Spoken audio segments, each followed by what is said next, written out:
দর্শক, মাইলস্টোন স্কুলের সামনে আছেন সিনিয়র রিপোর্টার ফরুক বাবু। সরাসরি চলে যাচ্ছি তার কাছে। বাবু, সব মিলিয়ে স্কুল এলাকার পরিবেশ কেমন দেখছেন এখন?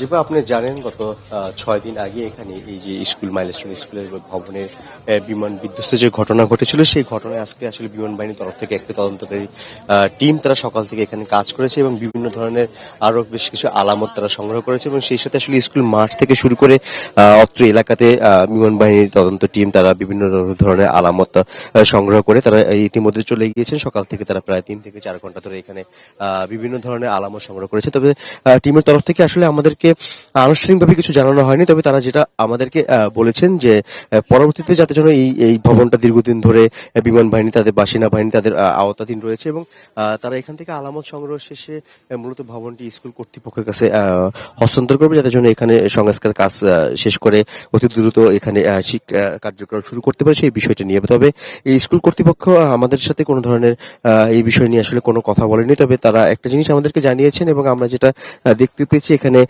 তারা হচ্ছে যে তাদের প্রশাসনিক একটি ভবনে তারা আয়োজন করেছে যে শিক্ষার্থী এবং অভিভাবক যারা রয়েছেন, যারা এই দুর্ঘটনায় যারা ট্রমাটাইজ হয়েছেন, তাদের বিভিন্ন যে আপনার যে সেবা সংস্থা রয়েছেন এবং বিভিন্ন প্রতিষ্ঠান থেকে আসলে আগ্রহ করে তারা এসেছেন যে তাদেরকে মানসিক যে সাহস যোগানো বা মানসিক শক্তি যোগানোর যে বিষয়টা এবং তারা কিভাবে এই দুর্ঘটনা থেকে নিজেদেরকে স্বাভাবিক জীবনে আবার ফেরত নিয়ে আসতে পারে সেই বিষয় নিয়ে আসলে তাদের প্রশিক্ষণের একটা ব্যবস্থা ইতিমধ্যে স্কুল কর্তৃপক্ষ করেছে। এবং তবে এখানে শিক্ষার্থীদের যারা এখানে লেখাপড়া করেন এবং বিভিন্ন যারা এই ভবনেই আসলে বিভিন্ন ওই দিনের ঘটনায় তারা ছিলেন, তাদের সাথে কথা বলে আমরা জানতে পেরেছি যে বিমানের শব্দ শুনলে তাদের ভিতরে এখনো আতঙ্ক যে রয়েছে, সেই আতঙ্ক আসলে কাজ করছে। তো এবং সেই সাথে আসলে এখানে স্কুল খোলার বিষয় যে রয়েছে সেই বিষয়গুলো নিয়ে এখন পর্যন্ত আসলে স্কুল কর্তৃপক্ষ তারা বিভিন্ন দফায় মিটিং করছেন এবং তারা এখন পর্যন্ত সঠিকভাবে বলতে পারতেছেন। তবে প্রাথমিকভাবে 2 আগস্ট পর্যন্ত তারা স্কুল বন্ধ রাখার সিদ্ধান্ত। বাবু, ধন্যবাদ আপনাকে।